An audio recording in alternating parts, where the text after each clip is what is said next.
Hey y'all, today's chat is going to be about Gardener Puberty. I've got a couple of tasks that I need to get done in the garden today, and I don't really feel like changing angles and all that good stuff to make this video something worth watching if you were watching me plant something. So I'm going to talk about garden or gardener puberty. Just gonna plant some squashes in this green stalk while we have our little chat. We all know about puberty because we've all been there.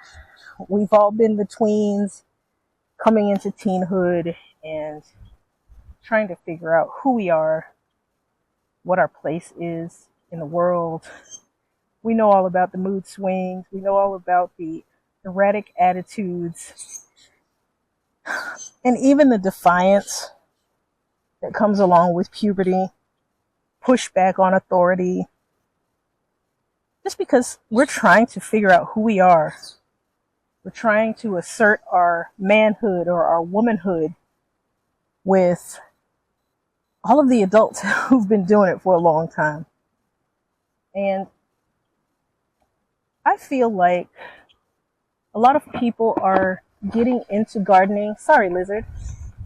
A lot of people are getting into gardening and they're becoming overwhelmed right off the bat because they don't realize, one, how much work there is in gardening. They don't realize that there is no, what's the word I'm looking for? There's no hard set rules of what can be and what can't be. Your garden is your own personal space, and it should reflect who you are. And in learning all that and getting your garden to that point, you've got to go through gardener puberty. You've got to go through the trial and error. You've got to go through things failing. You've got to go through someone telling you you're doing it wrong. You've got to go through somebody saying you need to do it the way I do it. Just as our parents sometimes do, because they want things a certain way. And it's one of the things that I try to stress to my clients when someone asks me for gardening consultation, gardening advice, is I can tell you what I do and how I do it and why I do it. But what I don't want you to do is to go out and do the exact same thing that I do just because I do it. What works for me is not necessarily what's going to work for you. And I don't want you to miss out on the fun of figuring out who you are as a gardener. Think about your personality. Think about how you like things in your home, in your workspace. Are you a person who is going to want everything perfect? Are you a person who wants everything completely structured? Do you like a little willy-nilly? Do you like whimsy? Those are all things you've got to figure out, and you won't figure them out until you get into gardening and just start doing it. We're all going to do things one season. It may or may not work. And we've got to make a decision. Do we want to try it again? Or do we want to try something else? Do we want to try it again and just tweak it a little bit until we figure out whether it will work? Or are we going to give up on the first try and just kind of say, it's not for me? Everyone can garden. Don't listen to anyone who says you've got to have a gift. You don't need to have a gift. You just have to have the will to keep going. You're going to fail. But in that failure, you're also going to gain some successes. And the longer you do it, the more successes you have.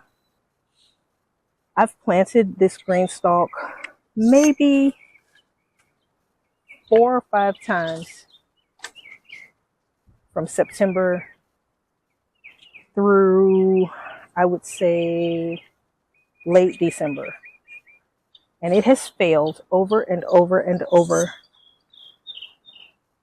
Not because of anything that I'm doing wrong, but because the environment hasn't been very cooperative with me for what I want to do with it.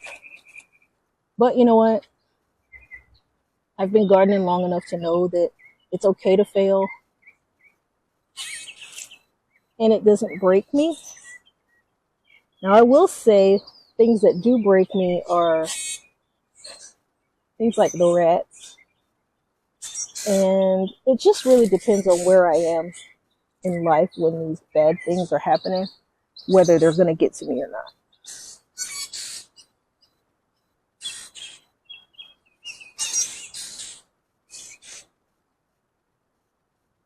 Gardening is, for me, my mental health therapy. It is my escape from the hustle and bustle of everyday life, the stresses of adulthood, parenthood, business ownership, all of those things that take a toll on the psyche. Garden is my escape from all of that. And I do take it quite seriously because it's how I feed my family. But I think the most important thing about it for me is the therapeutic aspect.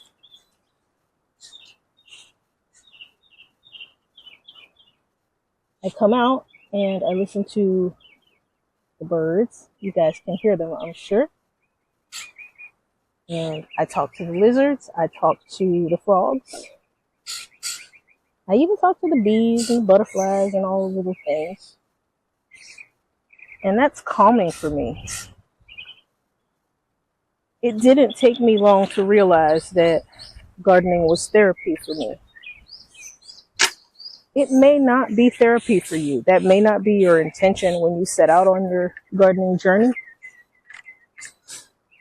And even if that's not the intention when you start, it very well could become therapeutic for you without you knowing. So you got to give yourself some grace. Allow yourself to go through puberty and figure out who you are. Like I said, think about those things that you want out of your garden. What are your goals for your garden? What do you want your garden to look like? I'm a bit of a chaotic gardener. I like some order, but I like organized chaos. I like my garden to reflect who I am, but I also like it to reflect nature. I don't want it to be so structured that an animal comes in and takes a little bit of a bite out of a plant and I feel defeated. I don't want it to be so perfect that I can't bear to trim anything. I can't bear to touch anything. I can't bear to dig things up and move them. I've heard lots of gardeners say, you know, my garden has to be perfect. I want all of this symmetry. And what happens when a storm comes through and takes out one of the plants that create that symmetry? Well, now you don't have it anymore. And now it becomes a stressful thing for you because your garden doesn't look the way you want it to look. Now, there's absolutely nothing wrong with wanting the symmetry and wanting things the way you personally like them. But you got to be able to bend a little bit because it's inevitable. Something is going to happen to mess up your plans.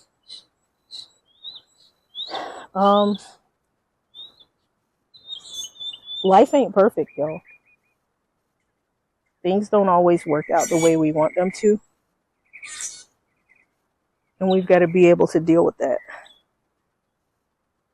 So you got to learn who you are as a gardener. Who are you? What do you want out of your garden? Is your garden ornamental? Do you have a few food crops planted? Is your garden primarily a mini farm for feeding your family? Because it's very important to know what your goals are while you're deciding what kind of gardener you are. Flip through magazines. Look at the things that catch your eye. If you need the symmetry, if you need the perfect structure, by all means, set it up because it's your garden. But allow yourself the grace to mess up. Allow yourself the grace to not get all the weeds.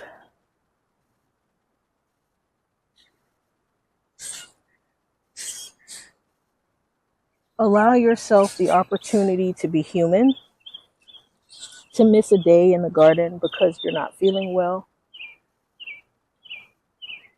Let yourself know that it is okay and that every gardener has successes and failures.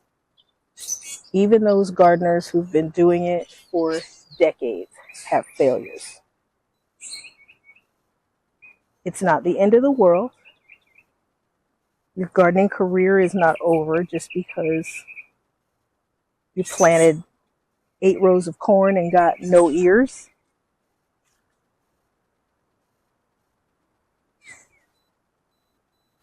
Try again. Try something different. Or even try the same thing a few times before you give up, just to prove that it just doesn't work for you. Always remember that what works for one gardener is not going to work for somebody else. Your environment is different. The time that you have to dedicate to your garden is different. Your financial resources are different. Your needs are different. I think I got all the tags out now. But I do have a few more weeds in here. I've got to go grab some compost.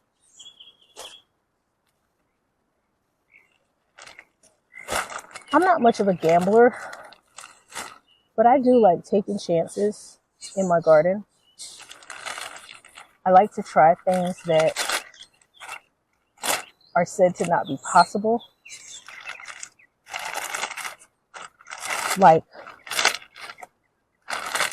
planting trees that aren't supposed to grow in my environment, just to see what happens. Pushing the limits of the USDA growing zones, just because. I mean, what's the worst that can happen? The plant doesn't like it here and it fails. But I will learn something from that experiment. I'm not a gardener who likes to follow rules, guys. I don't like to use gloves. I know that I should. I could very easily go get a spade to fill these pockets. I'm not going to do that. It's just not my style. It's not who I am. I can be extra messy and not worry about what's happening. You know, will somebody else be upset with me? This is my space where I can just be me and I don't have anybody to blame when things go wrong because, I mean, what am I going to do other than maybe fuss at myself a little bit? I don't do all the rules. I listen to the rules. I try to understand why the rules are the rules. But then I go and break them. Because that's just who I am as a person. Break the rules and figure out if they really should be the rules for your garden. Plant spacing, trimming methods, feeding. All of those things are perfect experiments.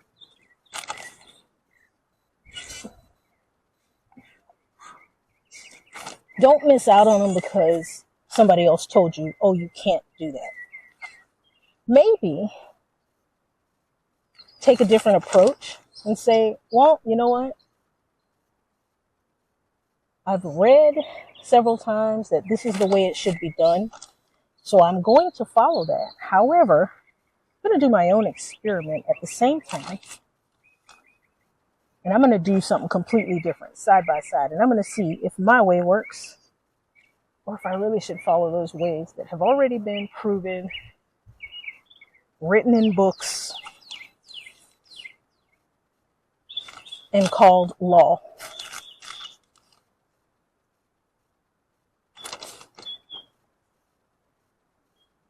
I don't know. I don't remember having a difficult time in puberty. I don't remember ever being depressed or feeling overwhelmed with life and just not knowing who I was. Maybe I did and I just have written it out of my mind. But I do recall being a new gardener over 20 years ago, not having the slightest clue what I was doing, but being so positive minded that I told myself from the beginning, you got this. Whatever happens, happens, but you're going to be good at it. Am I perfect? No. Like I said, we all have failures. This green stalk has been one.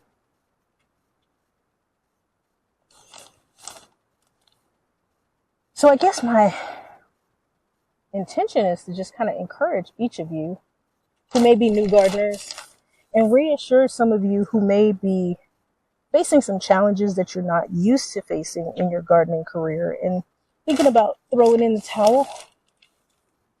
Don't give up. There's so much more positive to come out of your garden